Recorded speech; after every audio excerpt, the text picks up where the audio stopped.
ಬಾಹ್ಯಾಕಾಶ ವಿಜ್ಞಾನ ಕ್ಷೇತ್ರದಲ್ಲಿ ಭಾರತ ಹೊಸ ಇತಿಹಾಸವನ್ನು ನಿರ್ಮಾಣ ಮಾಡಿದೆ. ಸ್ಪಾಡೆಕ್ಸ್ ಮಿಷನ್ ಡಾಕಿಂಗ್ ಪ್ರಕ್ರಿಯೆ ಸಕ್ಸಸ್ ಆಗಿದೆ. ಇಸ್ರೋ ಇದನ್ನು ಅಧಿಕೃತವಾಗಿ ಘೋಷಣೆ ಮಾಡಿದೆ.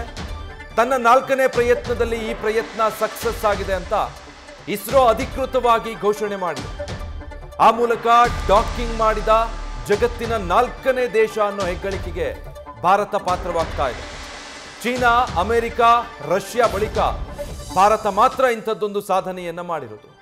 ಸ್ಪಾಡೆಕ್ ಮಿಷನ್ ಇದು ಭಾರತದ ಪಾಲಿಗೆ ಬಾಹ್ಯಾಕಾಶ ಕ್ಷೇತ್ರದಲ್ಲಿ ಬಹಳ ಪ್ರಮುಖವಾದಂಥ ಯೋಜನೆಯಾಗಿತ್ತು. ಬಾಹ್ಯಾಕಾಶ ಕ್ಷೇತ್ರದಲ್ಲಿ ಮತ್ತೊಂದು ಮೈಲಿಗಲ್ಲು ಸಾಧಿಸುವಂಥ ನಿಟ್ಟಿನಲ್ಲಿ ಇಸ್ರೋ ಬಹಳ ಶ್ರಮ ವಹಿಸಿ ಮುತುವರ್ಜಿ ವಹಿಸಿ ಕೈಗೊಂಡಿದ್ದಂಥ ಪ್ರಾಜೆಕ್ಟ್ ಇದಾಗಿತ್ತು. ಡಿಸೆಂಬರ್ 30ನೇ ತಾರೀಕು PSLV ಮೂಲಕ 2 ಉಪಗ್ರಹಗಳನ್ನು ಉಡಾವಣೆ ಮಾಡಿ ಕಕ್ಷೆಯಲ್ಲಿ ಇರಿಸಲಾಗಿತ್ತು. ಅದಾದ್ಮೇಲೆ ಡಾಕಿಂಗ್ ಪ್ರಕ್ರಿಯೆ ನಡೆಸೋದಕ್ಕೆ ನಿರಂತರ ಪ್ರಯತ್ನಗಳಾಗ್ತಾ ಇತ್ತು. ಇವತ್ತಿಗೆ ಅದು ಯಶಸ್ವಿಯಾಗಿದೆ.